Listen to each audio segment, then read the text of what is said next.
quelle joie de vous retrouver au bout de tant de mois d'absence.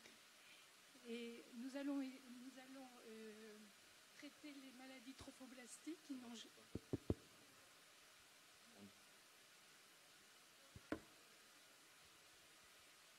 Bonjour à tous, quelle joie de vous retrouver au bout de plusieurs mois d'absence. Nous allons traiter un sujet qui n'a pas encore été évoqué par la Société française de gynécopathologie, les maladies trophoblastiques. Et pour commencer, le docteur Touraine va nous entretenir de ce sujet très intéressant. Docteur Touraine nous vient du CHU Saint-Étienne. Il va nous parler des bases génétiques. Bonjour à toutes et à tous.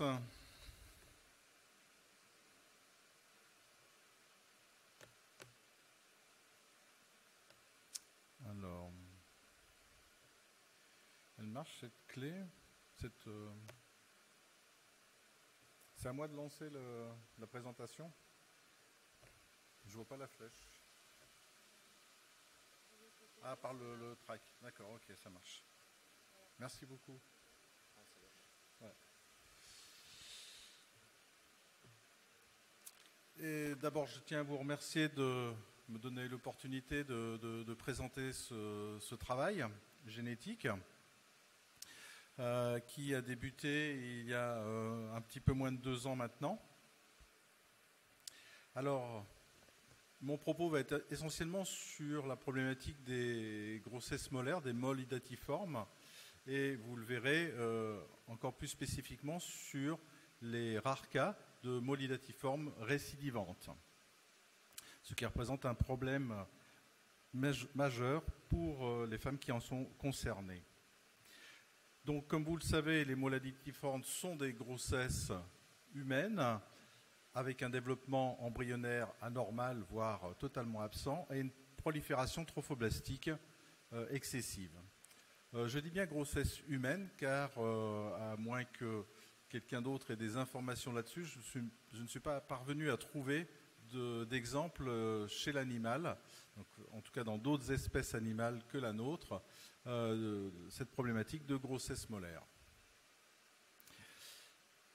La clé principale des grossesses molaires est un excès de génome paternel. Donc pour une fois, c'est la faute du père, si je puis dire. Alors c'est malgré tout quelque chose de peu fréquent, mais qui n'est pas non plus rarissime. C'est une grossesse sur 1000. Dans la majorité des cas, 98% des cas, c'est accidentel, c'est-à-dire que ça ne récidivera pas. Et comme vous le savez, il y a différents signes, dont l'HCG très élevé.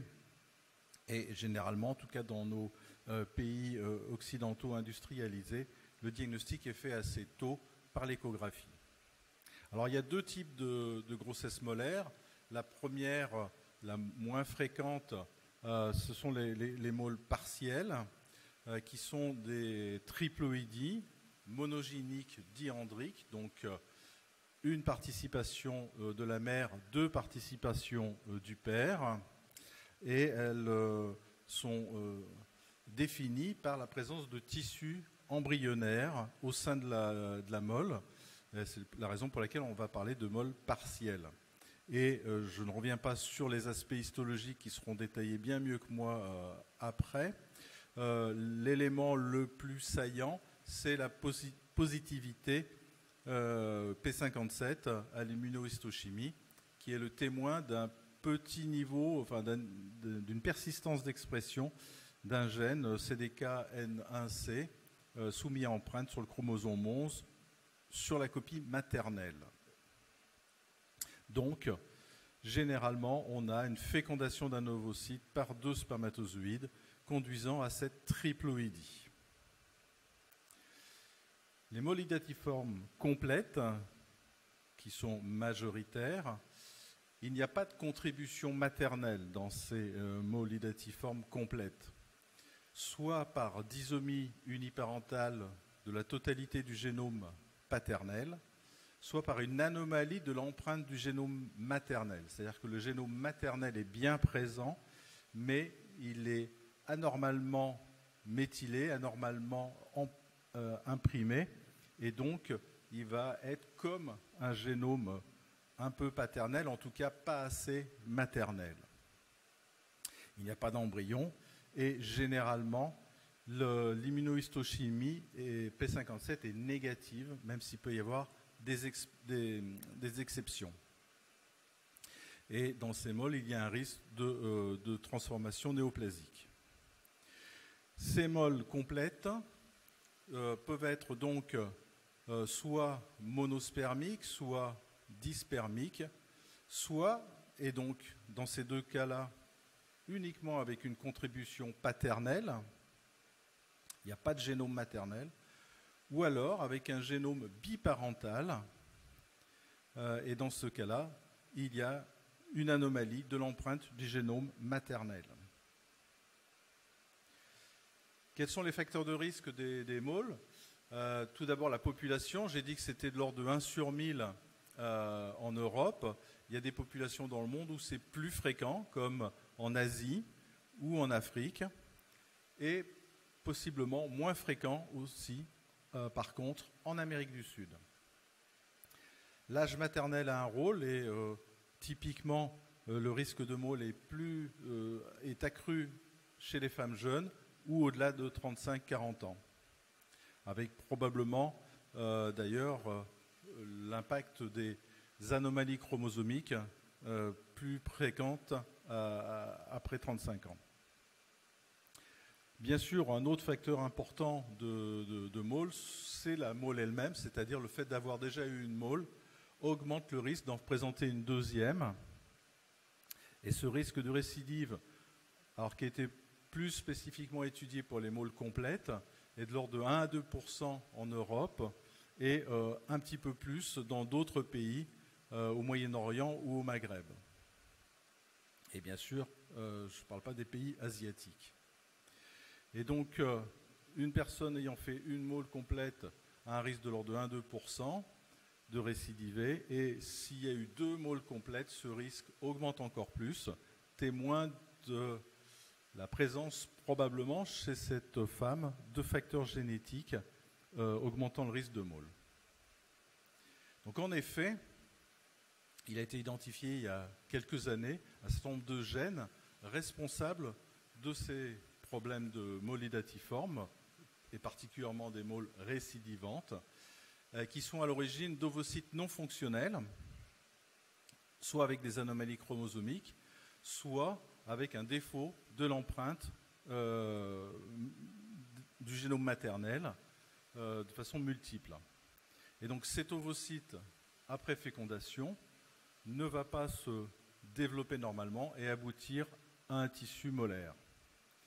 Donc ces gènes, en tout cas ceux qu'on a identifiés jusqu'à présent, ont un effet maternel exclusif, c'est-à-dire que les mutations de ces gènes ont une traduction uniquement pour la fertilité féminine et le fait de développer du tissu molaire ou d'une grossesse ordinaire.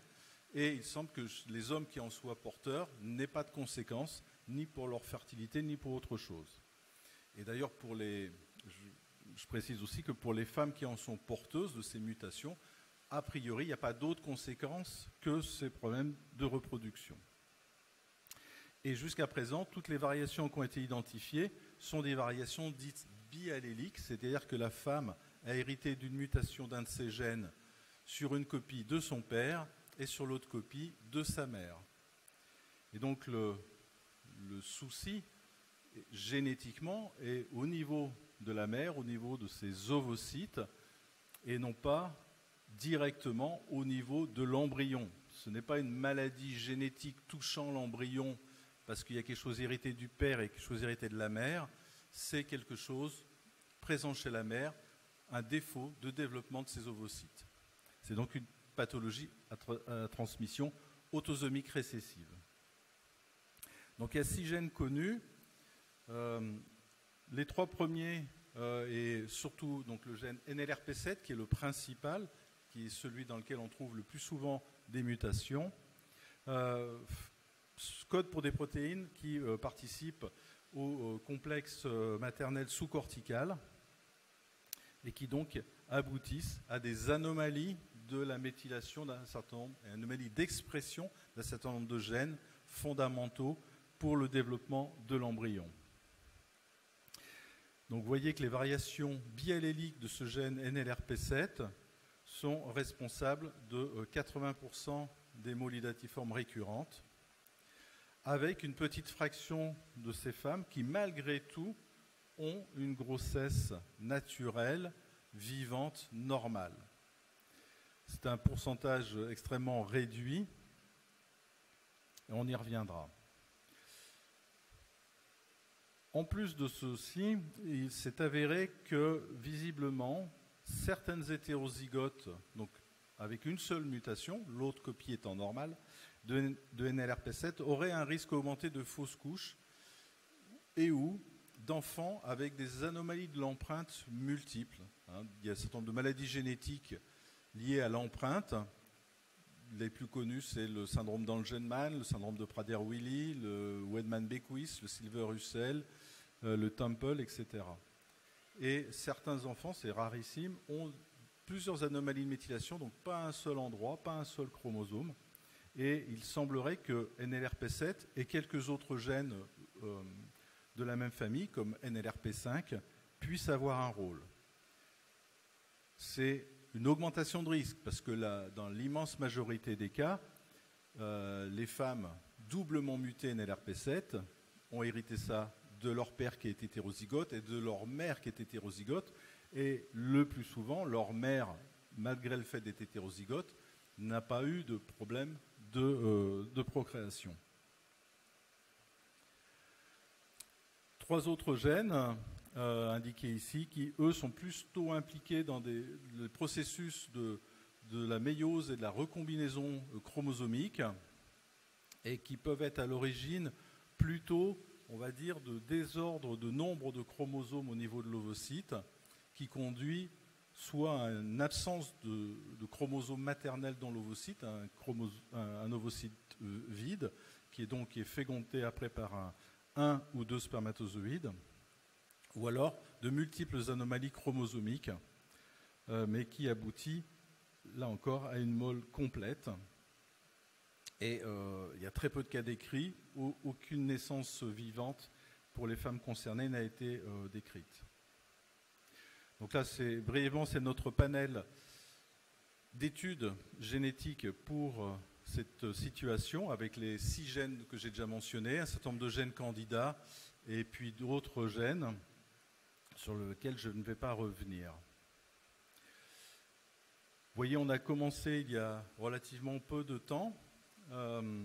Si besoin, nous offrons la prestation d'une téléconsultation pour les femmes qui auraient besoin de plus d'explications sur cette étude génétique que nous proposons. Et pour le moment, cette étude est réservée aux problématiques de mole à répétition ou alors de personnes qui ont eu une seule mole mais qui ont des problèmes de fausses couches nombreuses ou qui ont des antécédents familiaux de mole essentiellement. Bien sûr, ce travail, comme je le mentionnerai aussi, est fait en relation très étroite avec le centre de référence des maladies trophoblastiques dont nous sommes membres. Bon, il y a des travaux qui sont réalisés par les laboratoires d'Anapat sur lesquels je ne vais pas m'étendre, puisque ce n'est pas l'objet de ce que nous avons réellement développé ici, mais il est important d'essayer de déterminer si la mole est complète ou partielle, etc. Ça peut orienter. Donc ce que nous faisons, c'est une étude génétique chez la femme, chez la mère, et l'étude de ce panel avec les techniques actuelles de NGS, ce qui nous permet d'étudier tous ces gènes d'un seul coup et d'avoir ainsi une possibilité de réponse relativement rapide dans un délai environ de 2 à 3 mois maximum pour ces personnes. Actuellement, on a environ 30 femmes qui ont été étudiées à Saint-Étienne. Vous voyez que la majorité avait présenté au moins 2 moles. Alors, sur ces moles, les 3/4 étaient des moles complètes lors de la première mole, Les 2/3 étaient des moles complètes pour la deuxième mole. Vous voyez, il peut y avoir des mélanges entre moles complètes, moles partielles. Il y a des récidives de moles partielles, sans qu'on s'explique très bien d'où ça vient. Et vous voyez donc première mole partielle suivie d'une deuxième mole partielle dans 4 cas. Donc nos 6 gènes ont été parfaitement analysables et analysés, et nous avons identifié, outre un témoin positif, 3 femmes porteuses de mutations de NLRP7 expliquant leur récidive de mole, et 2 femmes porteuses seulement hétérozygotes d'une mutation de NLRP7, en tout cas d'un variant de NLRP7. Brièvement, cette personne qui a bien voulu participer à cette étude, dont les mutations étaient déjà connues, que nous avons retrouvées, 2 mutations dites tronquantes, aboutissant au fait qu'elle a présenté des moles à répétition et n'a pu avoir d'enfant que par un don d'ovocytes, ce qui est donc la solution, si je puis dire, la plupart du temps, qui peut être proposée à ces femmes. Une patiente dont la mutation n'était pas identifiée, que nous avons identifiée, qui a présenté, vous le voyez, des fausses couches et des moles complètes, dont une qui était P57 positive, et qui a 2 variations de NLRP7, une sur une copie, une sur l'autre. Même chose pour cette autre patiente originaire de Madagascar. 5 grossesses molaires. Alors on manque d'informations et il y a peut-être une problématique de grossesse molaire chez sa sœur également, ce qui est tout à fait concevable et possible, avec là encore 2 variations identifiées. Une autre patiente originaire d'Afrique noire avec une histoire de consanguinité, donc ses 2 parents sont apparentés.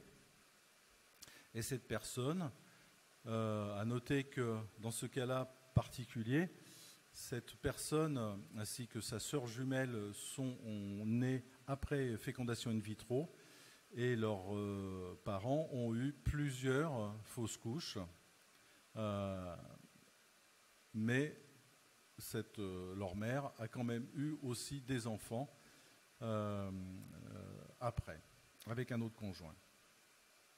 Donc, une anomalie, comme on pouvait l'attendre, qui est homozygote, puisqu'il y a une consanguinité chez cette personne, expliquant ces moles à répétition. Enfin, une personne d'origine sénégalaise qui présente ici, cette fois, une seule mutation du gène NLRP7, une mutation tronquante qui est tout à fait convaincante en termes de pathogénicité, mais une seule mutation. Et dans l'état actuel de nos connaissances, une seule mutation, donc la présence à l'état hétérozygote, ne permet pas de conclure que c'est le facteur responsable des moles qu'elle a présentés. Et à noter que cette personne, elle a présenté de façon naturelle une grossesse ayant abouti jusqu'à une naissance. Donc la question reste entière pour cette personne. Est-ce que c'est par hasard que l'on a identifié une mutation chez elle à l'état hétérozygote, ou est-ce qu'il y a une autre mutation que l'on n'a pas trouvée pour le moment? Deuxième personne, pareillement, avec une seule mutation identifiée de NLRP7, pour une personne donc, qui a présenté cette grossesse molaire unique, qui malheureusement s'est compliquée d'un choriocarcinome, ayant abouti à une hystérectomie. Donc enfin, en pratique, 3 personnes nouvellement identifiées mutées NLRP7 sont essentiellement des moles complètes de personnes qui n'ont pas d'enfants vivants et 2 patientes avec une variation seulement hétérozygote pour laquelle on peut questionner est-ce qu'il y a un autre variant non vu ou est-ce que c'est le hasard? Comme je l'ai indiqué ici, on peut trouver une variation de NLRP7 en testant les personnes ici au hasard, et cette probabilité est de l'ordre de 1 sur 20. La plupart de ces variants, l'essentiel de ces variants ne font rien du tout, sont des polymorphismes. Néanmoins, si on se restreint à des variants peut-être plus probablement pathogènes comme les variants tronquants, c'est une personne sur 300. Et donc nous sommes en train d'essayer d'explorer au niveau de l'ARN ces deux patientes qui ont une seule variation de NRP7 pour déterminer s'il n'y aurait pas un deuxième variant sur l'autre copie. Donc nous poursuivons bien entendu ce travail. Ce n'était pas purement un travail d'étude, c'est un travail pour rendu clinique de routine. Et nous pensons même l'étendre, puisqu'un certain nombre de femmes, nous n'avons pas trouvé de mutation sur ce panel. Et donc nous espérons pouvoir étendre ceci à une étude complète du génome, soit sous forme d'exome, soit sous forme de whole génome, afin d'essayer d'identifier d'autres variants, d'autres gènes responsables de ces soucis. Et je remercie particulièrement, en premier lieu, notre interne Anna Suchet-Deschaux, qui a réalisé l'essentiel de ce travail, qui va être assistante dans notre service, et bien entendu le centre de référence des maladies trophoblastiques, à laquelle je participe, qui est situé à Lyon, que vous connaissez bien entendu, et puis bien entendu tous les prescripteurs qui nous ont adressé des prélèvements et ces femmes qui nous les ont confiés. Je vous remercie.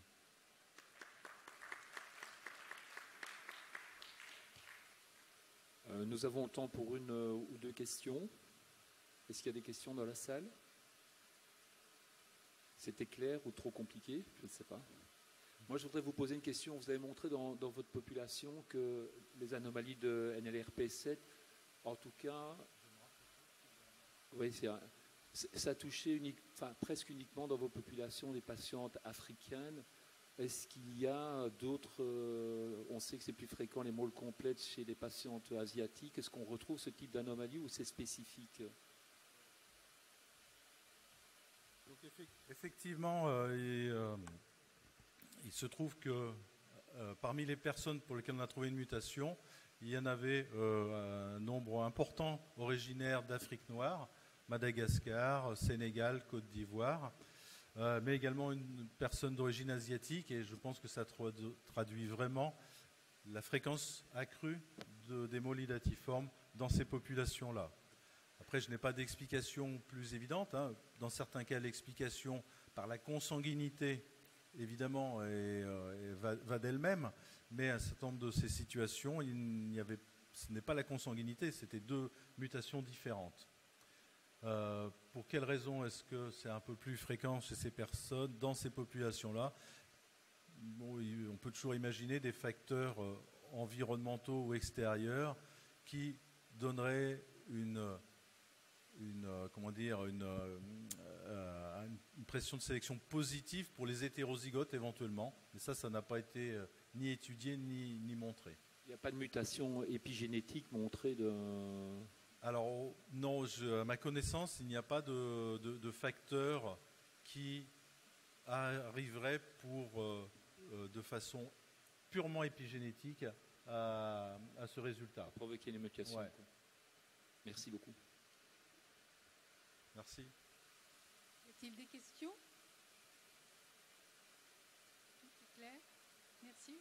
Merci beaucoup. Merci beaucoup, c'est très intéressant.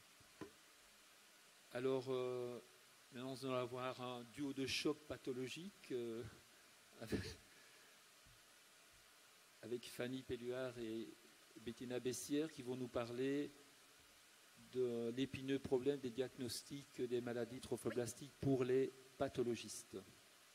Vous pensez qu'on peut se partager un micro ou pas? Oui, non, mais enfin, si on les sépare, ça marche ou pas? Oui, et ben voilà, parfait. Merci. C'est toi qui commence? C'est moi. Ah. Eh bien, bonjour à tous. Merci de nous avoir invités. Alors, on va essayer de vous faire un topo en duo Enfin non, on ne va pas essayer, on va réussir.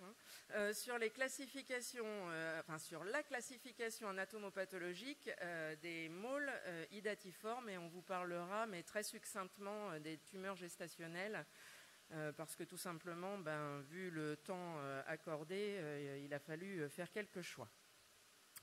Alors, avant de vous embêter avec la classification, je me suis permis de faire un petit rappel parce que je sais que tout le monde n'est pas anapathe, que le placenta, même si les cliniciens le connaissent bien macroscopiquement, c'est pas toujours facile au niveau de la microscopie et les anapathes utilisent des terminologies qui parfois sont un petit peu difficiles. Alors, je vous ai mis ici la coupe transversale d'un placenta et j'ai grisé un petit peu ce qui était le côté maternel pour m'intéresser essentiellement à la vascularisation fœtale. Donc là, en haut, vous avez l'arrivée du cordon ombilical qui donc transporte le sang fœtal qui va ensuite aller dans ce qu'on appelle les villosités choriales. Et donc là, je vous les ai mises vues de l'extérieur. Et là, je vous ai montré la circulation à l'intérieur. Ces villosités choriales, là où il va y avoir les échanges, c'est vraiment au niveau des villosités qui sont dites libres, c'est-à-dire celles qui ont été représentées ici. Et quand on les coupe et quand on les regarde, nous, histologiquement, on voit qu'elles sont composées d'un axe. On appelle ça un axe mésenchymateux. Et dans nos comptes rendus, c'est ce qu'on va appeler le stroma. Et autour, on parle de cellules trophoblastiques. Et en fait, le terme de cellules trophoblastiques va regrouper plusieurs types cellulaires. Il va y avoir d'une part le cytotrophoblaste et d'autre part le syncytiotrophoblaste. Donc je vous ai montré comment évoluer en plus la villosité au cours du temps. Mais il faut que vous sachiez qu'il n'y a pas que ces villosités libres et que pour que le placenta soit fonctionnel et que il faut qu'il s'accroche en fait au niveau de la paroi maternelle. Et il va s'accrocher parce qu'on part de ce qu'on appelle des villosités crampons. Donc voilà le schéma qu'on représente classiquement, où vous avez donc l'endomètre en marron ici, la villosité qui se trouve ici avec son trophoblaste, avec le cyto et le syncytiotrophoblaste villeux, puisqu'il est sur la villosité. Et puis tout au bout de la villosité, vous avez ce qu'on appelle du cytotrophoblaste extravilleux, c'est-à-dire qu'il ne va pas vraiment appartenir à la villosité, c'est celui qui permet de s'enraciner et de s'ancrer au niveau de la plaque basale du placenta. Donc je vous ai montré à quoi ça correspondait quand on le voit nous visuellement.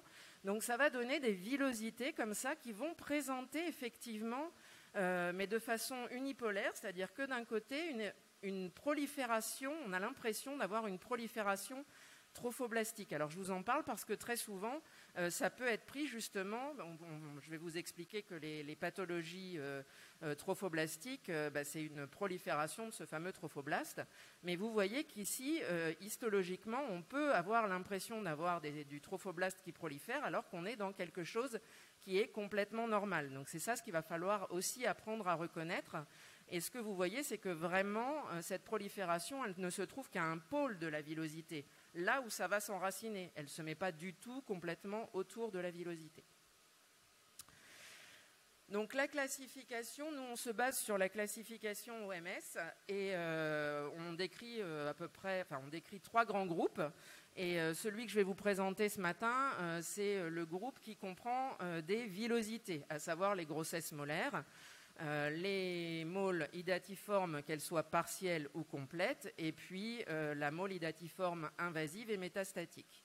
Il y a un autre groupe qui est qui correspond aux proliférations sans villosité, et dans cet autre groupe, on va trouver les tumeurs trophoblastiques gestationnelles. Alors je vous les ai barrées parce que on va vous en parler, mais vraiment très succinctement. Comme j'ai essayé de vous montrer tout à l'heure sur le premier schéma, vous avez vu que dans notre bouche, on parle toujours de trophoblaste, mais que c'est le terme générique. En fait, après, il faut qu'on explique de quel type de trophoblaste on parle. Je vous ai montré du trophoblaste qui était sur la villosité, le trophoblaste villositaire, celui qui est prolifératif par nature, et c'est lui qui va donner ultérieurement le choriocarcinome gestationnel. Donc, vous voyez que l'origine du choriocarcinome gestationnel, ça vient bien du trophoblaste villositaire, et donc on va forcément, va y avoir un lien, et ça va vous expliquer qu'effectivement les grossesses molaires peuvent donner des choriocarcinomes gestationnels. Le trophoblaste, celui qui est au niveau de la zone de nitation dont je vous ai parlé, lui, sera à l'origine d'autres types de tumeurs, alors soit complètement bénignes, et c'est ce qu'on va appeler la réaction exagérée du site d'implantation, soit maligne avec la tumeur trophoblastique du site d'implantation. Et puis il y a le troisième type de trophoblaste que je ne vous ai pas montré sur la diapo tout à l'heure, c'est le trophoblaste qui appartient au chorion membranaire. Et lui, il va donner dans son versant bénin le nodule du site d'implantation et dans sa version maligne, la tumeur trophoblastique épithélioïde. Donc vous voyez que la classification OMS, en fait, permet de voir, même si ce sont toutes des maladies trophoblastiques, c'est effectivement, elles n'ont pas la même origine trophoblastique. Alors là, c'était c'est une diapo pour insister sur le fait que c'était important pour tout le monde de connaître les grossesses molaires, puisque ce sont quand même elles qui sont les plus pourvoyeuses de choriocarcinome gestationnel ou de moles invasives. Puisque à partir d'une grossesse non molaire, effectivement, il peut arriver de développer une mole ou un choriocarcinome, mais ça reste quand même exceptionnel. Et c'est vraiment les grossesses molaires idatiformes complètes et à moindre importance, les grossesses molaires partielles qui peuvent se transformer en choriocarcinome gestationnel, d'où l'intérêt de bien faire leur diagnostic, de déclarer les femmes et de pouvoir les suivre. Donc je vais laisser la parole à ma collègue qui va vous parler des grossesses molaires. Oui, donc on va plus particulièrement développer les grossesses molaires, successivement la molydatiforme complète, la partielle et la molydatiforme invasive et métastatique qui découlent, on vient de le voir, des deux dernières dans des proportions qui sont évidemment différentes. Donc la molydatiforme complète, on va parler un peu épidémiologie clinique et anatomopathologie. Un peu de redondance, mais c'est toujours bien de le rappeler. L'incidence est plus fréquente donc en Afrique, Asie et Amérique latine, moins fréquente en Europe, Amérique du Nord et Australie. Les facteurs de risque, l'âge maternel aux deux extrêmes, soit plus de 35 ans, soit patiente très jeune. La parité également, les antécédents molaires et les habitudes alimentaires, et notamment un déficit en carotène a été incriminé. Au niveau clinique, elle se révèle souvent par des hémorragies, ça, vous le savez, entre généralement 11-25 et ça, un utérus qui peut être trop volumineux pour la gestationnelle. Le diagnostic échographique peut être très précoce, lors d'un aspect en fait hétérogène à l'échographie du placenta, et ce dès 6-8 semaines avec des bêta-HCG qui sont très élevés pour l'âge gestationnel. Et parfois, le diagnostic est quand même fortuit sans signe d'appel clinique sur un matériel de fausse couche. Alors, il n'y a pas d'embryon. Contrairement à la mole partielle qu'on va voir, grosse différence, pas d'embryon, un aspect qui est diploïde avec un karyotype qui est 46XX ou XY, contrairement à la mole partielle qui est triploïde. La génétique vient d'être développée, donc je ne vais pas insister sur ce point.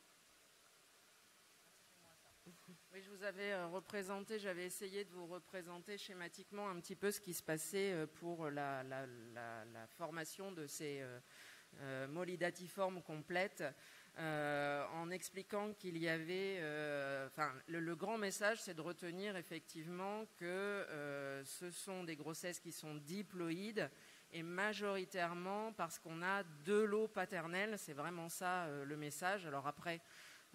comment ça se passe? Est-ce que c'est il y a une duplication qui se fait ou non? Est-ce qu'il y a le passage Il y a des auteurs aussi qui décrivent le passage d'un œuf par la triploïdie, c'est-à-dire une ovule qui serait fécondée par 2 spermatozoïdes, et puis ensuite il y aurait un retour à la diploïdie avec expulsion du patrimoine génétique maternel. Enfin, toujours est-il que, en théorie, la mole idatiforme classique, c'est vraiment la diploïdie avec un excès de l'eau paternelle, sauf pour les pathologies dites génétiques où on a là une origine biparentale, mais comme on vous l'a présenté, c'est lié à des mutations. Donc là, je vous ai mis une des mutations qui pourrait être responsable de cette mole idatiforme complète. Alors, l'examen anatomopathologique, d'abord macroscopique, c'est vrai qu'au 2e trimestre, on voit un matériel généralement abondant, avec une présence, on le voit sur la diapositive de gauche, à 18 SA, un aspect vésiculaire, qu'on voit très très bien ici, avec un aspect un peu dit en grappe de raisin. Et inversement, dans les grossesses qui sont très précoces, c'est beaucoup plus difficile à diagnostiquer avec des vésicules qui sont en fait très rares. Et il nous faut pour cela prendre des villosités, les mettre dans de l'eau et regarder à la loupe binoculaire. Et à ce moment-là, on constate une espèce de renflement ici villositaire qui correspond aux citernes, aux petites vésicules, mais qui ne se voient pas à l'œil nu. Et bien évidemment, on ne retrouve pas d'embryon, contrairement à la mole partielle. À l'examen microscopique, il y a une seule population, sauf dans les grossesses gémellaires, mais c'est un cas particulier, sinon une seule population de villosités qui sont volumineuses, qui sont œdémateuses. On va voir un exemple avec des citernes. On peut retrouver des fentes vasculaires, il n'y a pas d'hématie nucléée car pas d'embryon. On retrouve, je vais l'illustrer, une cariorexie, une prolifération trophoblastique. On vient de parler de l'origine trophoblastique villositaire, qui est multifocale ou circonférentielle. Des contours, on va le voir, irréguliers avec un espèce de bourgeonnement, un aspect en chou-fleur, et des prolongements polypoïdes. Il y a également une verticalisation du trophoblaste, une dystrophie bulleuse, des cellules trophoblastiques récurrentielles et des amas de trophoblastes, on va l'illustrer, qui sont détachés avec des atypies cytonucléaires qui sont sévères. Donc voici ici, par rapport, vous avez une villosité normale, celle qui vous avait été montrée précédemment, avec le stroma ici, les vaisseaux et la double couche trophoblastique. Et vous voyez que dans les grossesses molaires, en fait, les villosités sont beaucoup plus grosses, avec un aspect un peu lacunaire central ici, qui correspond à ces citernes. Et les contours sont très très irréguliers, un aspect un peu polypoïde, un peu comme les choux-fleurs. Et vous voyez cet aspect polypoïde, et il y a une prolifération trophoblastique autour. Et ici, on est dans le stroma villositaire, il y a quelques fentes vasculaires, mais pas d'hématie.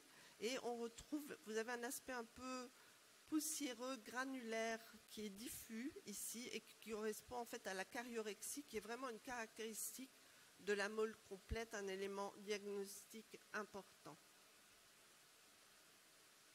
On retrouve donc l'hyperplasie trophoblastique dont je vous ai parlé, avec ici toutes ces villosités qui sont volumineuses. Vous voyez qu'elles sont toutes volumineuses.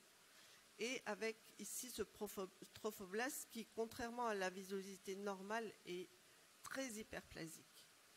Il y a des amas détachés qui sont très atypiques avec, vous voyez, ces éléments très foncés qui correspondent en fait aux noyaux qui sont de taille variable mais surtout hyperchromatiques. Là, on ne voit pas d'image de mitose. Et une verticalisation du trophoblaste dont je vous parlais. Donc cet aspect ici comme des flamèches en fait en périphérie de la villosité, qui est un élément aussi assez caractéristique. Mais la clé diagnostique reste la P57 et je vais laisser Fanny vous en parler. Alors effectivement, ce qu'il y a à retenir, c'est que depuis qu'on a l'immunohistochimie avec l'anticorps anti-P57, clairement c'est la clé du diagnostic. Alors, je vous ai illustré ici à droite, pardon. Non, je ne sais pas où elle est la flèche. Non, c'est pas grave. Enfin, à droite, au niveau des fausses couches non molaires, c'est-à-dire d'une fausse couche banale, on va avoir une expression de P57 qui va avoir lieu au niveau des cellules du stroma à l'intérieur de la villosité et au niveau de la périphérie de la villosité, au niveau des cellules cytotrophoblastiques. Ça, c'est ce qui se passe normalement dans les grossesses, on va dire, normales.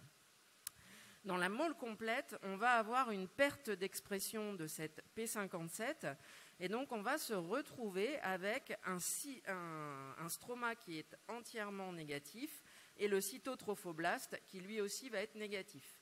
Alors on tolère quand même un faible pourcentage de positivité, mais on va dire que finalement, si vous avez un doute, le diagnostic est quand même relativement facile à faire. Il faut avoir l'anticorps, mais avec la macroscopie, la microscopie et l'immunohistochimie, normalement, le diagnostic de mole complète est assez facile à poser.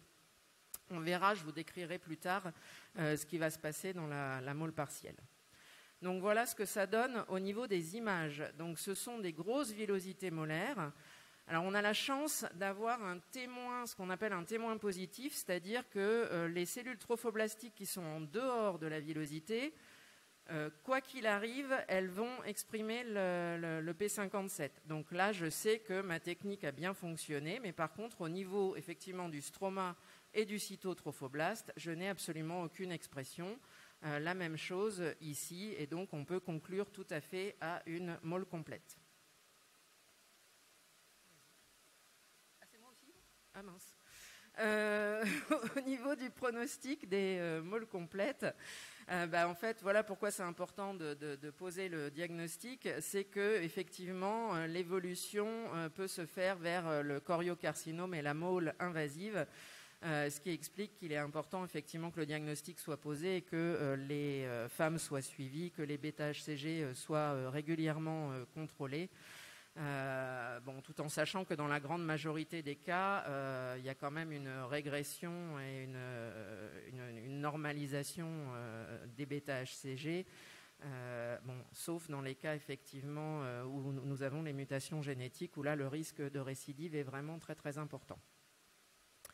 Alors, concernant la mole partielle. Donc, concernant la mole partielle, l'incidence est de 3 sur 1000 grossesses. Elle appartient aux aneuploïdies. Il s'agit donc d'une triploïdie, une aneuploïdie. On retrouve généralement pas de signes cliniques, mais ça peut également être évoqué quand même à l'échographie de T1 devant un aspect hétérogène. Dans 20 à 50% des cas, les bêta-HCG sont normales. Elles peuvent augmenter, voire très basses dans les triploïdies digyniques. On va développer cet aspect sur la diapositive suivante. La découverte est souvent fortuite sur un produit de fausse couche. Et on a un embryon. Donc, on a un embryon dans ce cas-là. Et des membranes.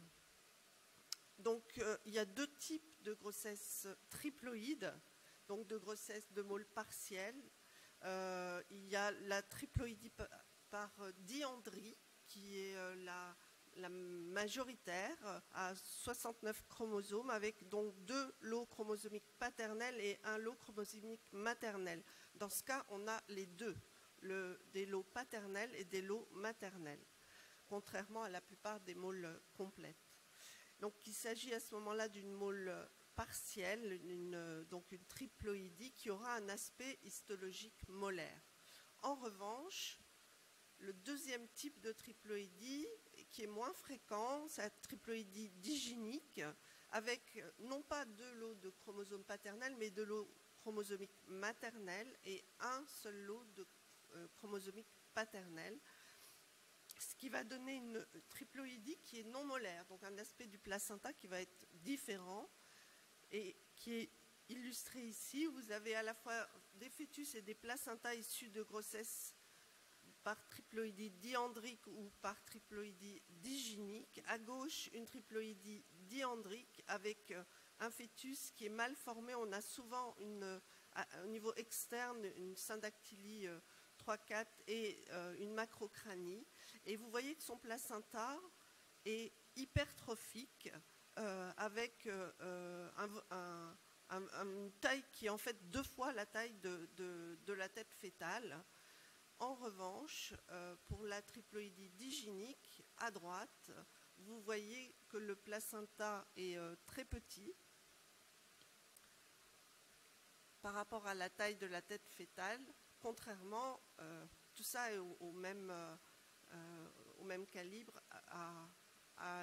au placenta de grossesse diandrique. Donc, on peut, par ce biais, déjà évoquer l'origine plutôt diginique que diandrique. Et à l'examen histologique, en fait, dans la diginie, on a plutôt un examen histologique qui se rapproche d'un placenta dit vasculaire de pathologie vasculaire maternelle et qui est très différent et absolument pas molaire. Oui, bon, bah alors je vais pas m'éterniser, mais donc c'était, je veux vraiment réinsister parce que j'ai l'impression que c'est, pour moi quand j'ai commencé, c'était pas forcément clair parce que mes collègues parlaient de triploïdie et ils précisaient pas diandrique, diginique, et donc j'avais tendance au tout démarrage à confondre. Donc on est bien d'accord qu'en fait que pour avoir une pathologie molaire, une mole partielle, une maladie trophoblastique, il faut qu'il y ait 2 lots paternels et 1 lot maternel. Et à ce moment-là, effectivement, on va avoir une hyperplasie du trophoblaste.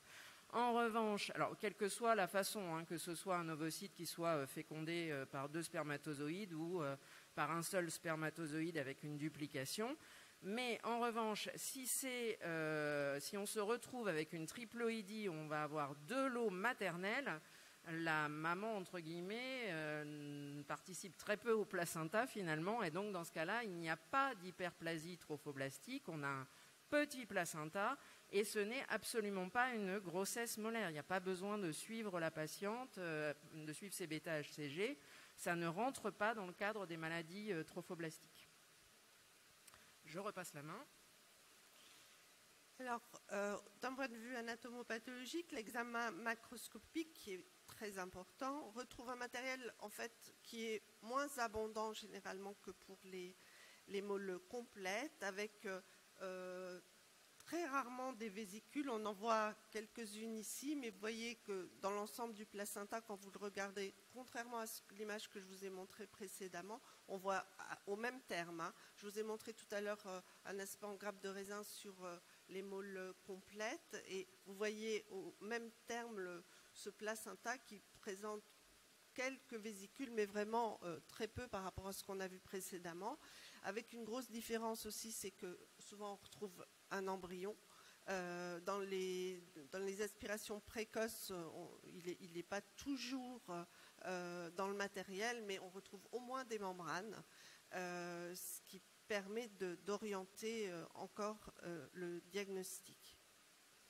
En microscopie, on a là 2 populations villositaires généralement, contrairement à la grossesse, à la mole complète où on retrouvait une population villositaire, où là on a à la fois les grandes villosités œdémateuses avec des citernes qui ressemblent à celles des moles complètes, et des villosités de plus petite taille et souvent fibreuses. On ne retrouve pas la cariorexie que l'on retrouve dans les moles complètes. Il y a en revanche des hématies nucléées puisqu'on a un embryon, et parfois des vaisseaux anastomotiques en puzzle, les membranes, je viens de le dire, des tissus fœtaux, parfois, surtout dans les grossesses plus évoluées, et une prolifération trophoblastique qui dans ce cas est plutôt focale, et les contours sont irréguliers. On va l'illustrer avec des villosités qui sont très festonnées et des invaginations qu'on dit parfois en fjord norvégien, et des pseudokystes trophoblastiques. Donc voilà ici illustré. En fait, vous voyez sur la photo de gauche ces grandes villosités dans les grands cadres avec en bas à gauche des villosités qui sont de plus petite taille. Donc on a vraiment deux populations différentes, ce qui oriente aussi pour le diagnostic. Et vous voyez cet aspect dans le grand cadre à gauche, très, très festonné des villosités, et qui est différent de l'aspect qu'on a vu dans les moles complètes, qui était plus pseudo-polypoïde. Et là, c'est plus des contours festonnés. On retrouve parfois des vaisseaux anastomotiques et des kystes, des pseudokystes trophoblastiques. Mais donc deux populations cellulaires différentes. Et là encore, la P57. Alors justement, on se dit, là on va faire la P57. Donc effectivement, on la réalise, mais le souci, on a effectivement un patrimoine génétique maternel, et donc on va avoir une expression de la P57 au niveau du stroma et au niveau du cytotrophoblaste. Mais finalement, comme on pourrait l'avoir dans un produit d'avortement non molaire. Donc ça ne permet pas de faire le distinguo. Si vous suspectez une pathologie molaire, partielle, effectivement, en faisant l'immunohistochimie, vous allez pouvoir éliminer la mole complète, c'est déjà une chose, mais il va vous rester la mole partielle et un produit d'avortement non molaire. Et là, vous allez vous retrouver coincé, parce que on ne peut pas faire la différence avec cette immunohistochimie entre un produit d'avortement non molaire et cette fameuse mole partielle. Donc il va falloir qu'on utilise d'autres techniques. Alors je vous montre quand même, voilà, vous avez, je vous ai mis des exemples, donc là vous voyez le témoin positif qui est donc à l'extérieur des villosités, et si vous regardez, vous avez et les cellules du stroma qui sont positives et les cellules trophoblastiques villositaires qui expriment aussi le P57. Alors, s'il y a des anapathes, il faut quand même faire attention. Si jamais c'est une grossesse rétentionnelle et que la plupart des villosités finalement sont nécrosées, il se peut que l'immunomarquage ne prenne pas et vous pouvez avoir un aspect faussement négatif. Donc, attention à ne pas conclure à une mole complète devant un tissu qui serait infarci. Alors justement, le rôle finalement du centre, ça va être de donner l'accès finalement à ces techniques complémentaires qui permettent d'arriver au diagnostic. Parce que là, on vous a dit simplement, on a essayé effectivement d'être didactique pour vous montrer comment faire le diagnostic d'une mole partielle, mais en fait, dans la vraie vie, c'est pas si évident que ça sur les lames. On n'a pas toujours les super aspects labyrinthiques, on n'a pas toujours ce qu'il faut. Et puis, il faut savoir que les kystes trophoblastiques, on peut les retrouver aussi dans d'autres anomalies chromosomiques. Donc, quand vous déclarez en fait vos patientes au centre, on va relire, entre guillemets, reprendre les prélèvements pour confirmer réellement la mole partielle ou pas en utilisant différentes techniques. On est d'accord que la mole complète, ça pose pas de difficulté. La clé du diagnostic, c'est l'immunomarquage avec le P57 et on s'en sort quasi tout le temps. La mole partielle, alors en fonction des centres, on va pouvoir avoir accès soit à de l'hybridation in situ, soit de la cytométrie de flux, soit du génotypage moléculaire. Alors moi, je vais vous parler de mon expérience. Nous, sur Bordeaux, on utilise de l'hybridation in situ en fluorescence. On va utiliser des sondes centromériques. Alors, bien sûr, en utilisant 2 sondes, histoire de pas, si on n'utilisait qu'une seule sonde, on pourrait tomber sur une trisomie et ne pas s'en apercevoir. Donc on va utiliser 2 sondes, mais on essaie d'utiliser des sondes qui sont justement pas impliquées dans les aneuploïdies, donc on évite les sondes 13, 18 et 21. D'autres centres vont réaliser des techniques de cytométrie de flux, donc là c'est pareil, c'est relativement facile. On va étudier la ploïdie au niveau de la caduque qui représente le patrimoine génétique maternel et les villosités où on aura le patrimoine génétique fœtal et on verra un pic triploïde. Et puis certains centres, mais ils sont plus rares, pratiquent le génotypage moléculaire où là ça demande quand même à qu'on puisse extraire en fait l'ADN, soit les deux, l'ADN villositaire et l'ADN de la caduque, et qu'on fasse via une analyse des microsatellites, qu'on puisse déterminer l'origine paternelle ou maternelle. Je repasse la main à ma collègue pour la suite des moles. Donc la mole invasive qui peut découler, on l'a vu, dans les proportions variables de la mole complète ou de la mole partielle. D'un point de vue clinique, l'utérus est souvent volumineux, il y a parfois une rupture utérine, les métastases sont possibles.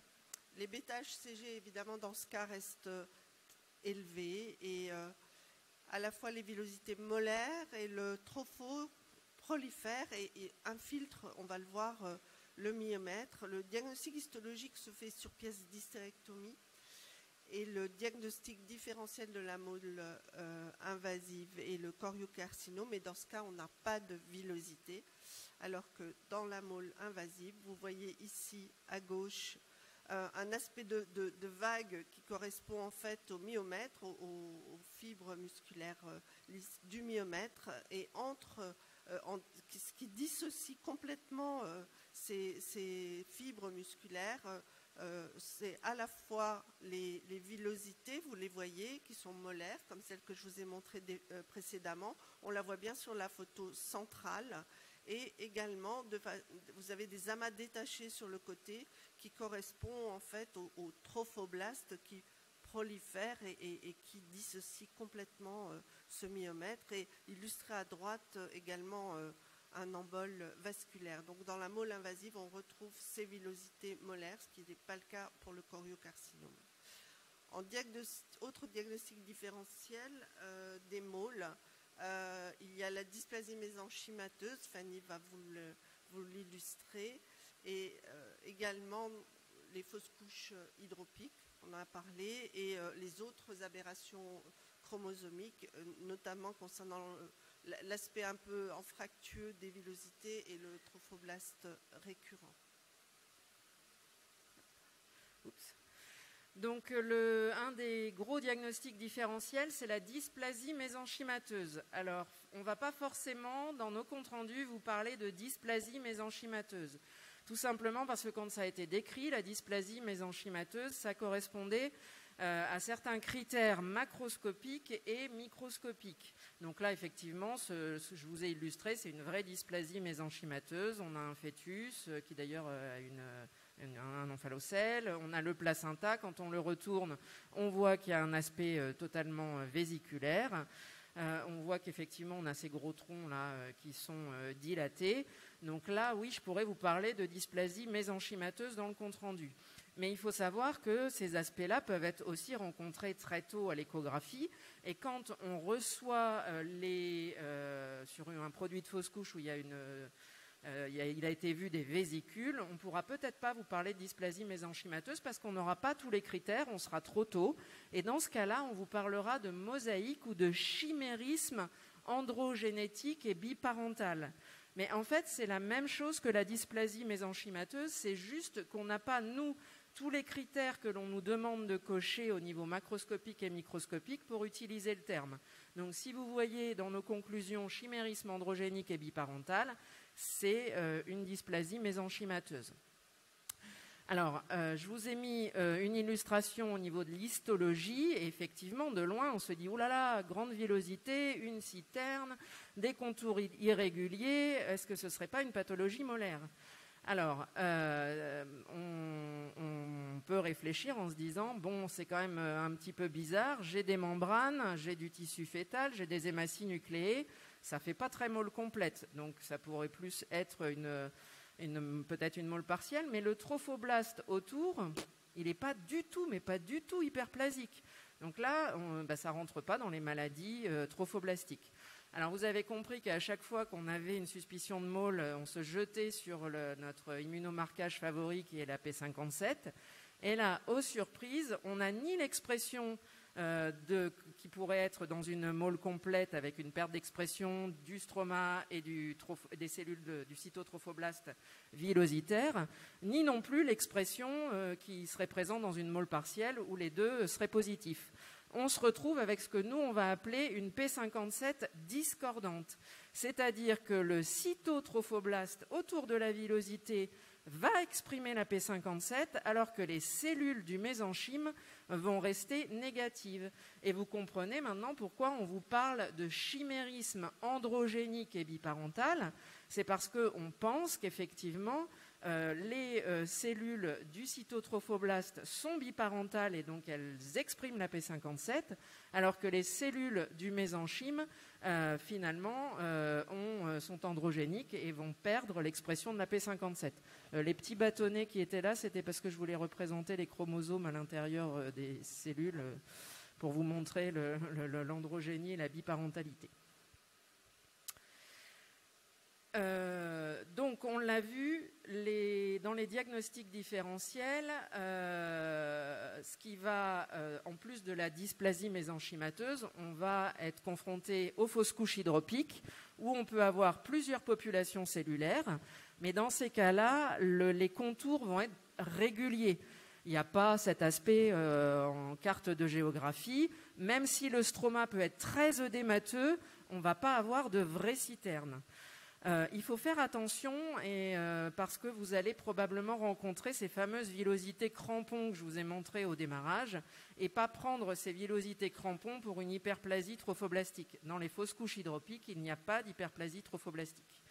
Dans les autres aberrations chromosomiques, on peut avoir aussi des grandes villosités, on peut avoir des kystes trophoblastiques. Pareil, en règle générale, il n'y a pas de citerne.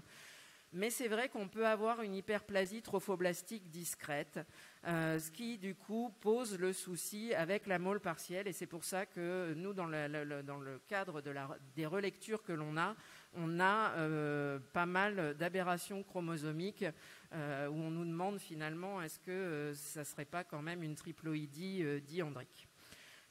On vous en a pas parlé tout à l'heure, j'ai juste mis un mot pour les grossesses ectopiques s'il y avait des anapathes dans la salle. Au niveau tubaire, quand une grossesse s'implante, il faut savoir qu'effectivement c'est très impressionnant, on a l'impression de voir du trophoblaste exubérant. Il ne faut pas confondre ça avec une prolifération trophoblastique, mais parfois ça peut vraiment faire très peur parce que ça infiltre la paroi et on peut même mettre en évidence des emboles. Et ce n'est pas pour autant forcément une maladie trophoblastique. Donc voilà, savoir que quand on a une grossesse ectopique au niveau du trompe, eh ben, d'abord c'est une grossesse qui est très jeune, donc on voit le trophoblaste vraiment exubérant, et il ne faut pas forcément s'affoler. Oh merde, pardon. Voilà. Je te laisse la main. Non, attendez. Non, juste après, tout n'est pas si simple, comme l'a dit Fanny. On a essayé de mettre des grands cadres, mais c'est vrai qu'en pratique, c'est pas toujours aussi facile. Ouais. On a essayé vraiment de vous mettre des grands cadres, mais il faut savoir que même entre nous, entre lecteurs, alors la mole complète, honnêtement, elle pose pas trop de problèmes, et puis pour les anapathes, en règle générale, non plus. C'est vraiment la mole partielle avec les autres anomalies chromosomiques qui posent problème. Et il faut savoir quand même, pour vous rassurer s'il y a des anapathes, que même parfois entre nous, entre lecteurs qui sommes habitués, on ne pose pas forcément le même diagnostic. C'est pour ça que je vous ai parlé des techniques complémentaires qui sont utiles et qui sont réalisées effectivement dans certains centres. On tenait à vous remercier beaucoup pour votre attention et voilà. Maintenant, on peut applaudir alors. Merci pour cette présentation brillante ici, par ce duo de choc. Merci beaucoup. Est-ce qu'il y a des questions ? Oui, il y a une question. Jeanne, là. Prenez le micro parce qu'on n'entend pas.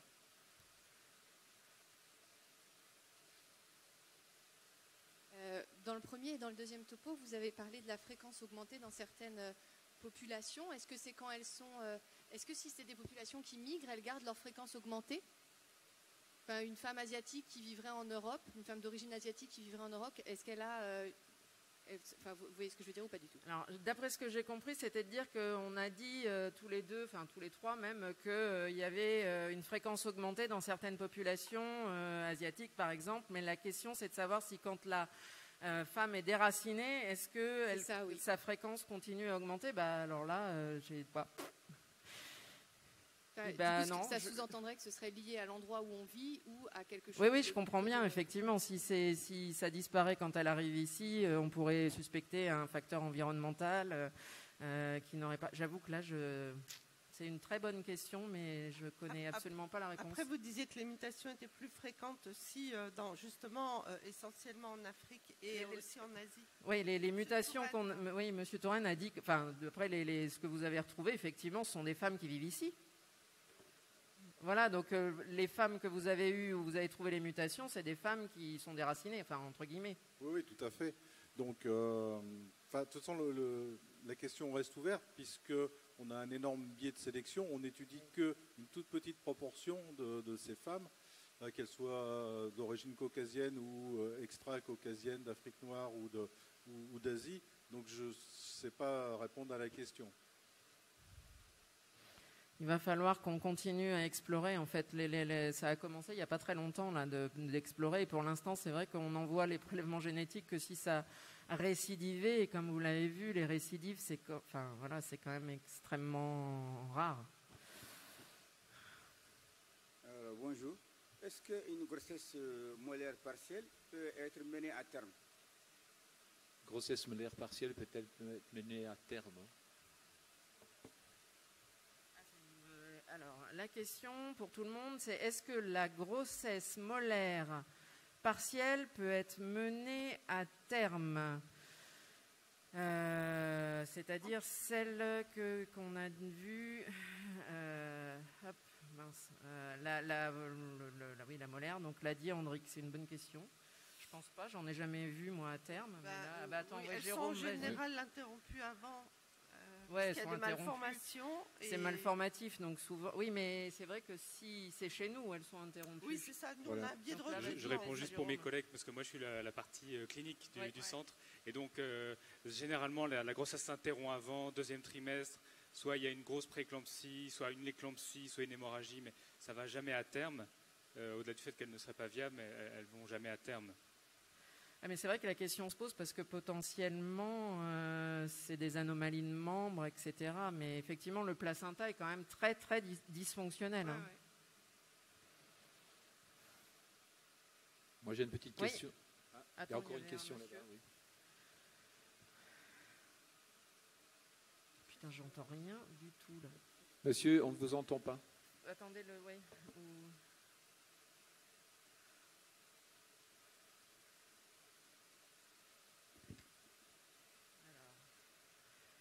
Alors là, on a en plus la ventilation juste au-dessus, nous, donc en fait...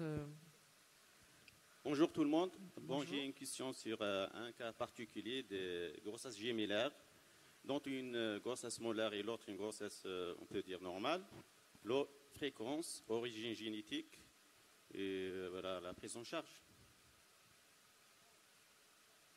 J'ai pas compris la question. Alors, vous parlez des grossesses gémellaires avec donc une mole complète et un fœtus normal. Oui. Et après, c'est quoi la question? Ça va être... Origine génétique et la conduite, c'est-à-dire la surveillance, qu'est-ce qu'il faut faire? Alors, la surveillance, c'est Jérôme qui va vous en parler. T'en parles? Oui, alors il va répondre à votre question après. L'origine génétique, c'est-à-dire savoir si c'est diploïde simplement ou... Ah oui, la mole complète, oui, par définition, de toute façon, elle sera diploïde, ça c'est certain. Et c'était quoi l'autre question? Fréquence. La fréquence, c'est extrêmement rare, les grossesses gémellaires ou liées les...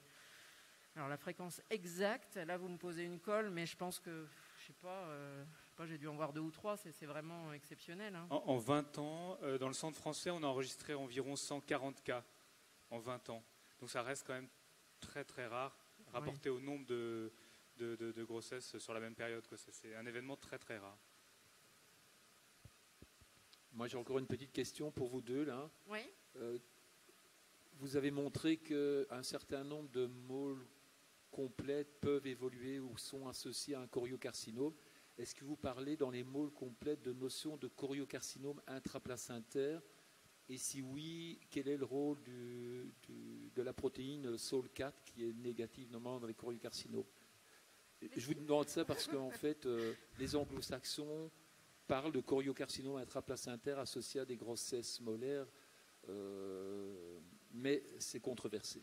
Associé, c'est-à-dire non, pas en même temps. Si, tu retrouves des villosités et des... Oui. Est-ce que vous avez déjà vu ça? Ah non. Alors pourtant, pour le coup, j'ai vu des choriocarcinomes intraplacentaires. Là, du coup, j'en ai vu quelques-uns. Et j'ai jamais vu de villosité molaire. Mais... Donc vous parlez plutôt d'atypie nucléo-cytoplasmique sévère. Tout à fait, ouais. Merci.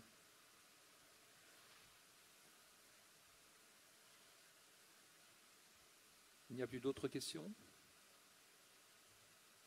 Merci. J'ai introduit le dernier. Écoutez, c'était une présentation brillantissime. On vous en remercie. S'il y a merci. encore quelques questions. Sinon, merci beaucoup. Adrien? Alors la communication suivante sera faite par le docteur Pierre-Adrien Bols sur les bilans, notamment les questions que vous avez posées, les bilans et les bilans cliniques pour les maladies trophoblastiques gestationnelles. Merci beaucoup. Je remplace le professeur Gresselin qui n'a pas pu se libérer pour faire cette présentation. Donc moi, je suis gynécologue obstétricien. Je coordonne avec le professeur Golfier le Centre français de référence des maladies trophoblastiques. Et je vais vous faire le bilan à réaliser avant la prise en charge des patientes qui ont une tumeur trophoblastique. Et je remercie à ce titre tous les collègues du centre qui ont aidé à la création de ce support. Et je remercie également l'association de soutien contre les maladies trophoblastiques qui est représentée ici aujourd'hui, qui est une aide précieuse dans la prise en charge de nos patientes. Donc je ne refais pas très rapidement quand même la dichotomie entre deux formes de stade de cette maladie trophoblastique gestationnelle, l'hémolydatiforme, maladie bénigne, dont le traitement est l'aspiration curetage, qui peut évoluer en tumeur post-molaire dans 15% des cas pour les moles complètes et 1% des cas pour les moles partiels. Et à l'opposé, on a une forme tumorale, les tumeurs trophoblastiques, beaucoup plus rares, une grossesse pour 10 000, et on distingue 4 types histologiques. Les 2 plus fréquents, choriocarcinome et moles invasives, se traitent par chimiothérapie, et 2 types beaucoup plus rares de tumeurs. Nos anapathes en ont parlé juste avant, les tumeurs du site d'implantation placentaire et tumeurs trophoblastiques épithélioïdes, dont le standard est la chirurgie.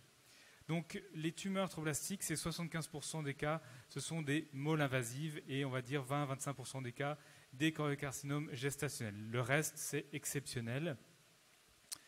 Les moles invasives, donc les plus fréquentes, elles sont classées dans les grossesses molaires, mais elles se comportent comme des tumeurs puisqu'elles sont invasives. Vous l'avez vu, la définition d'une mole invasive, c'est la présence de villosité dans les vaisseaux, dans les fibres du myomètre, et donc c'est potentiellement et très fréquemment métastatique. Ces moles invasives, elles n'ont pas une clinique particulière par rapport aux autres tumeurs, si ce n'est qu'elles se présentent donc avec des métroragies chez des femmes en âge de procréer, parfois des douleurs abdominales. On peut observer des métastases vaginales, pulmonaires bien sûr, mais les métastases vaginales, j'ai mis une photo d'illustration à droite. Quand on a ce diagnostic, une patiente qui vient de faire une mole, elle revient parce qu'elle saigne, et vous voyez ça à l'examen clinique, et bien vous avez le diagnostic, c'est une mole invasive, puisqu'il y a une métastase au niveau vaginal, vulvo-vaginal. Parfois, il y a des kystes fonctionnels liés à un taux d'HCG très élevé, on va y revenir. Je ne reviens pas sur l'anapathe, mais l'idée, c'est de voir des villosités à l'intérieur du myomètre, ici en macroscopie. Et ce diagnostic de mole invasive, eh bien, en réalité, on ne peut l'avoir que sur un prélèvement histologique, c'est-à-dire une hystérectomie, puisqu'il faut voir des villosités dans le myomètre. C'est-à-dire qu'on ne peut pas faire ce diagnostic sur un curetage, puisqu'on a rarement du myomètre sur le produit de curetage, et que, comme vous l'avez compris, le traitement, c'est de la chimiothérapie en vue d'une préservation de fertilité, et à ce titre-là, on ne réalise que très rarement des hystérectomies. Donc, en fait, le diagnostic de mole invasive, on va l'avoir sur l'évolution anormale de l'HCG après le traitement d'une mole hydatiforme. L'HCG va réaugmenter ou stagner, on va y revenir, et on aura le diagnostic de transformation tumorale, et on sait que 75% de ces transformations tumorales post-molaires sont des moles invasives. De toute façon, la prise en charge est identique avec celle d'un choriocarcinome qui aurait des caractéristiques histologiques différentes, mais le traitement, c'est le même, c'est la chimiothérapie. Donc la sémiologie échographique, c'est une masse intracavitaire, volontiers hypervascularisée, et on va regarder s'il y a des signes d'extension au niveau du paramètre ou du vagin. On a ici, sur une échographie, une masse intracavitaire qui s'étend vers le myomètre postérieur, vascularisée en Doppler. C'est la signature d'une invasion myométriale à l'imagerie. On a la même sémiologie en IRM, un peu plus précise, avec des remaniements nécrotico-hémorragiques. Cette lésion est hypervasculaire et il y a une interruption de la zone de jonction qui signe l'invasion myométriale. Et on va regarder également des signes d'extension locorégionale.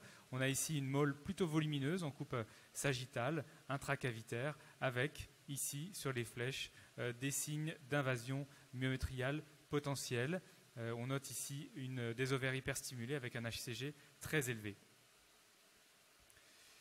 Et puis on a sur des séquences FATSAT des signaux hémorragiques périlésionnels et intralésionnels qui signent que cette tumeur trophoblastique, la molle invasive, est très vascularisée. Et puis on a sur ces images de molle invasive, eh bien, parfois des localisations, on l'a dit, vaginales ou vulvaires. Ici une métastase vaginale, paroi antérieure, très bien visible, qui peut parfois passer inaperçue à l'examen clinique. Et lorsqu'on traite ces patientes, eh bien, on a chez des patientes guéries, normalisées de l'HCG, eh bien, on conserve des nodules séquelaires au niveau des sites primitifs de métastase. Et c'est un concept très important à comprendre qui s'oppose à tout ce qu'on voit dans l'oncologie non gestationnelle. C'est que ces nodules séquelaires, à l'imagerie, ne doivent pas faire l'objet de chirurgie. Ils ne sont généralement pas actifs et le marqueur tumoral qu'on utilise, l'HCG, est beaucoup plus sensible que cette imagerie de fin de traitement. Donc généralement, on voit ces nodules, on les laisse tranquilles, on peut les surveiller si on veut, mais généralement, ils ne posent aucun problème. Je passe au choriocarcinome. Donc les choriocarcinomes, 50% des choriocarcinomes proviennent d'une grossesse molaire, donc généralement une molle complète. Le délai d'apparition est très variable. Il peut aller de quelques semaines à plusieurs années.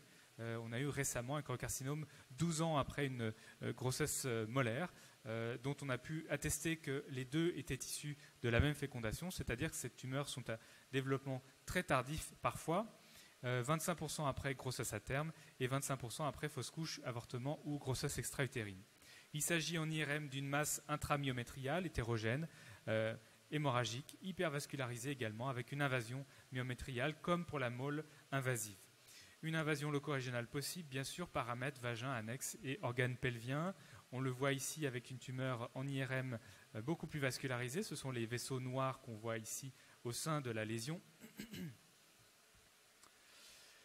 Donc des tumeurs qui sont volontiers invasives, ici des deux faces de la cavité utérine. Alors, d'un point de vue très pragmatique, comment est-ce qu'on diagnostique une tumeur trophoblastique gestationnelle après une molle idatiforme ? Eh bien, il y a des critères très précis. Lorsqu'on a traité la patiente avec une aspiration curetage, l'HCG est surveillé chaque semaine et il va décroître sur la ligne bleue jusqu'à être normalisé. On va considérer que la patiente a fait la première étape de sa guérison. La normalisation de l'HCG est un facteur tout à fait rassurant.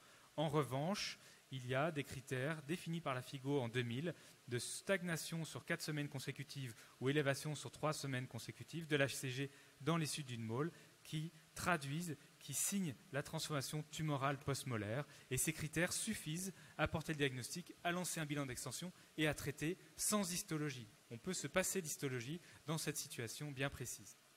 Et enfin, petite digression, après avoir normalisé l'HCG, une patiente peut quand même réaugmenter son HCG, mais c'est très rare. Mais je vais vous en parler après parce qu'on a une série toute récente là-dessus.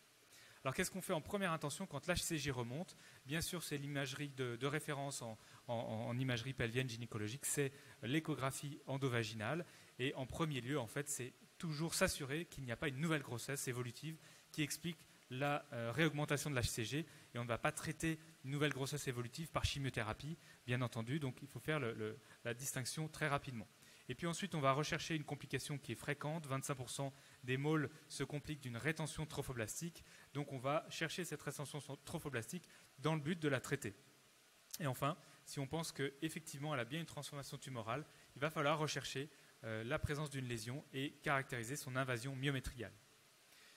Je passe à un diagnostic d'une maladie un peu différente, beaucoup plus agressive. C'est la tumeur trophoblastique qui fait suite à un accouchement. On a vu jusqu'à présent le cas le plus fréquent, c'est les tumeurs post-molaires. Les tumeurs post-accouchement sont beaucoup plus rares. On l'a dit tout à l'heure, c'est environ une grossesse pour 62 000.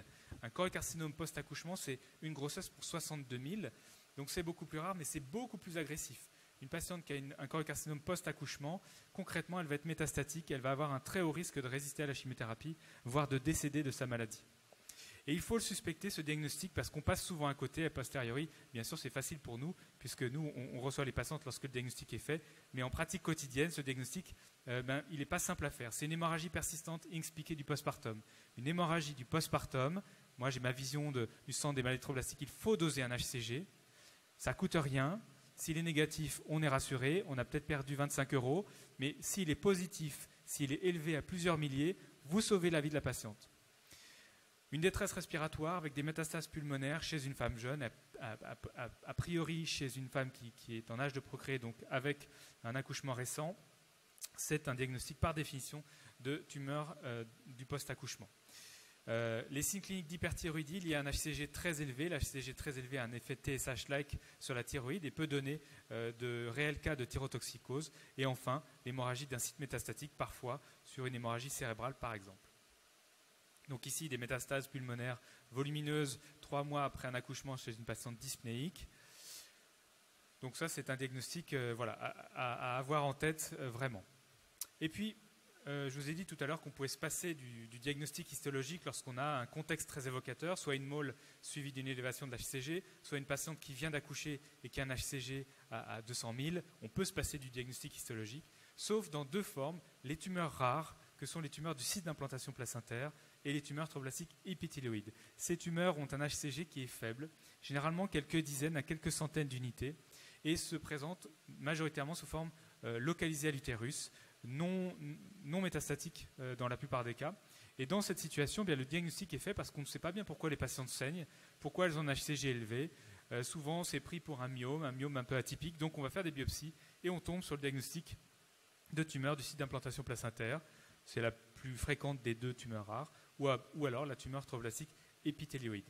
Donc la caractéristique, c'est que ces tumeurs viennent après un accouchement, la plupart du temps, plusieurs mois après un accouchement, et généralement elles se localisent sur le col, l'isthme, ou alors dans une cicatrice de césarienne.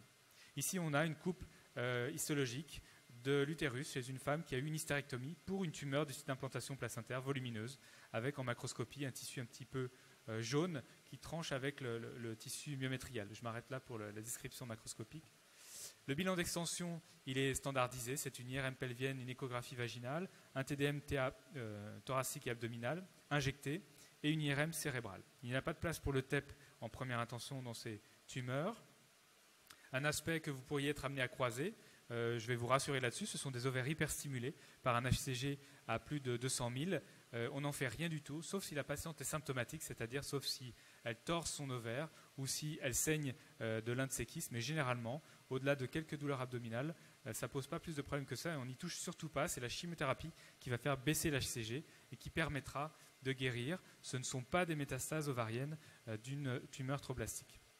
Alors on a ici les aspects classiques de la tumeur, la tumeur tromblastique qui suit un accouchement, volontiers d'emblée métastatique pulmonaire, ici en scanner.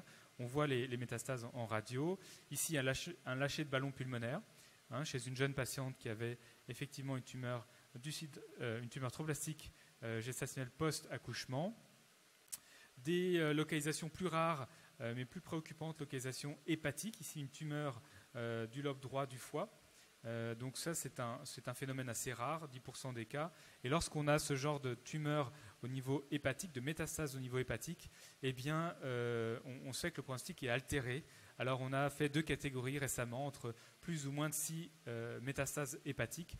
À plus de 6 métastases hépatiques, vous voyez que la survie des patientes catastrophiques, c'est généralement des patientes avec un tableau multimétastatique et qu'on n'arrivera pas à guérir, alors que moins de 6 métastases, ce qui est important de noter, c'est qu'avec un très large recul, on peut avoir des métastases hépatiques d'une tumeur tromblastique et guérir de cette tumeur.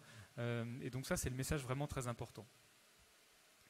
On a des localisations rénales. Également, en fait, on a des localisations de tous les tissus. Ces tumeurs tromblastiques se mettent dans tous les tissus. On a ici localisation des 2 glandes surrénales, localisation du tube digestif, la paroi du tube digestif. On peut imaginer toutes les localisations possibles, et notamment cérébrale, grand classique et très dangereux puisque risque hémorragique majeur pour ces patientes, avec ici un tableau multimétastatique cérébral, avec un risque hémorragique.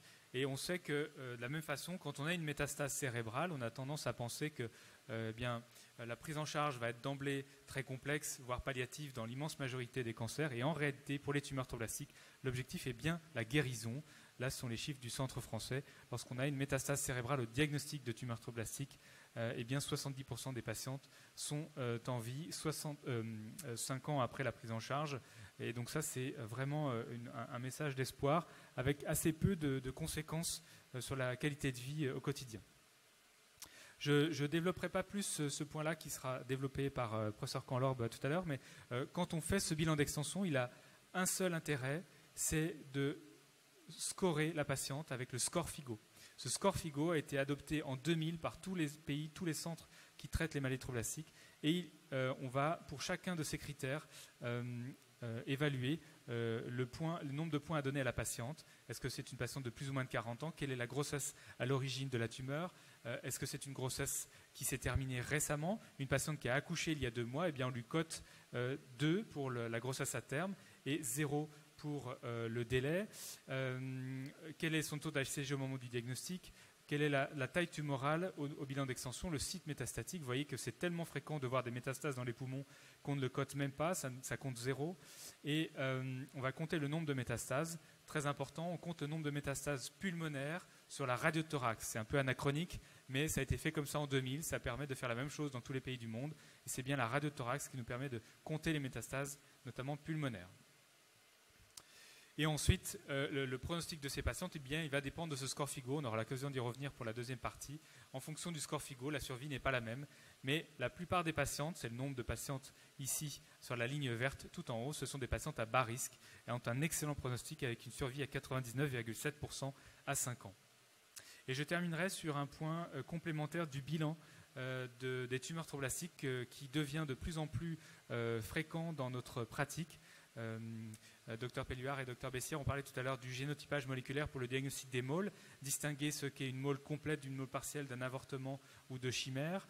Eh bien, on se sert également du génotypage moléculaire dans le diagnostic des tumeurs tromblastiques, puisque ces tumeurs, vous l'avez compris, viennent d'une fécondation et comportent des allèles issus de la fécondation, c'est-à-dire issus du partenaire de la patiente, du conjoint de la patiente.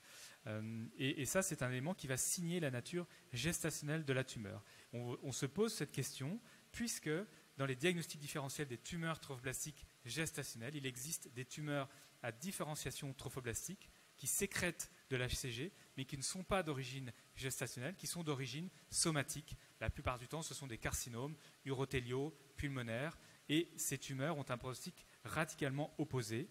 Ici, c'est une tumeur à droite, c'est une coupe histologique en coloration HES d'un choriocarcinome gestationnel.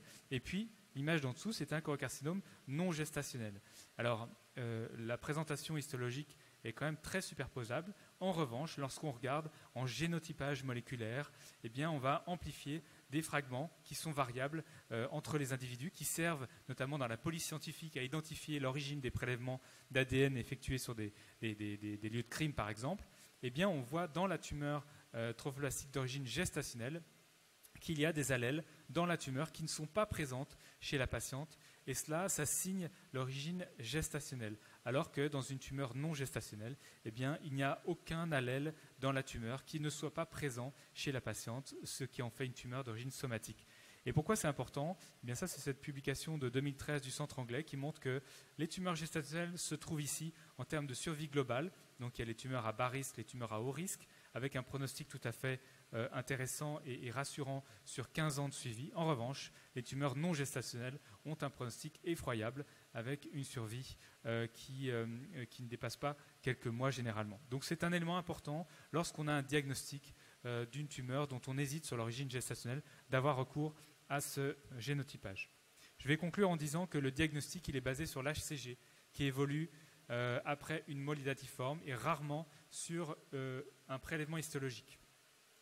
On verra tout à l'heure en fin de matinée l'organisation des relectures histologiques qui sont capitales et discriminantes pour la qualité de prise en charge, notamment des tumeurs tromblastiques. L'imagerie, elle doit être rapide, puisque ce sont des tumeurs à croissance rapide qui peuvent être rapidement hémorragiques, et elle sert à une chose, c'est calculer le score FIGO. Et l'objectif de cette prise en charge, et il faut le dire aux patientes, dès le bilan d'extension, parce que lorsqu'on lance un bilan d'extension à une patiente de 23 ans qui a une tumeur post-molaire, elle va vite faire des raccourcis qui sont généralement erronés vers un pronostic pas bon. Eh bien, en réalité, l'objectif, c'est de guérir ces patientes définitivement et même en préservant leur fertilité. Je vous remercie de votre attention.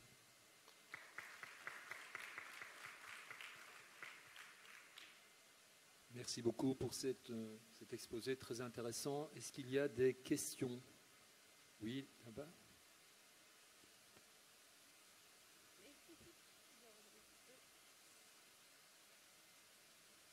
Bonjour, merci pour cette présentation très claire. J'ai juste une question par rapport pour la maladie trophoblastique gestationnelle. On sait que l'augmentation, c'est sur 3 taux. Mais parfois, on a une augmentation de 2 taux, après une diminution, et après une augmentation, c'est un petit peu en dents de scie. Donc, qu'est-ce que vous faites pour ces malades? C'est ce qu'on appelle les courbes foireuses. Hein. C'est-à-dire que ça commence par remonter, on lance le bilan d'extension, la patiente prend ses rendez-vous, puis un mois après, elle a enfin son rendez-vous d'IRM, et là, l'HCG a diminué. Exactement. On lui dit c'est bon, annulez-le, parce que ce n'est pas la peine d'aller passer l'IRM. Et au moment où elle fait son dosage d'après, l'HCG remonte. Oui. Il n'y a rien d'autre que de la patience, et puis d'observer, je dirais, la tendance de la courbe. Parfois, on a des courbes qui font des marches d'escalier, ça peut stagner un peu, ça peut remonter un peu. L'idée de ces critères diagnostiques, c'était à une époque où les patientes, soit elles rentraient chez elles, on ne les voyait plus jamais, et c'était fini la surveillance, et quand elles revenaient, c'était avec des métastases partout, soit il fallait les surveiller de très près, et il fallait des critères. Donc après, ils sont très informatifs, mais on voit très fréquemment des patientes qui ont 3 critères d'augmentation. On organise le bilan, et puis on voit que ça stagne un peu, ça se remet à descendre, on leur dit on annule, et puis c'est pas grave. Donc patience. Donc, on ne traite pas. On attend jusqu'à ce que j'aurai 3 taux. Ça veut dire que j'aurai la définition en fait, bien claire. Vous avez vos 3 taux, et là, vous lancez le bilan d'extension. Généralement, il faut 15 jours. Non, parfois, ça augmente de 2 taux, et après, ça diminue, et après, ça augmente encore une fois. Ça veut dire que je n'ai pas les 3 taux qui sont successifs sur 3 semaines. Quand ça fait 2 augmentations, une diminution et une réaugmentation, en fait, on a à peu près une stagnation. Donc, on a à peu près des critères de stagnation. C'est à ça que servait la stagnation aussi. C'était de dire que si on prend un mois de surveillance, l'HCG n'a pas baissé, et à ce moment-là, on peut considérer qu'il y a une transformation. D'accord, merci. D'autres questions? Oui, là-bas, Jeanne.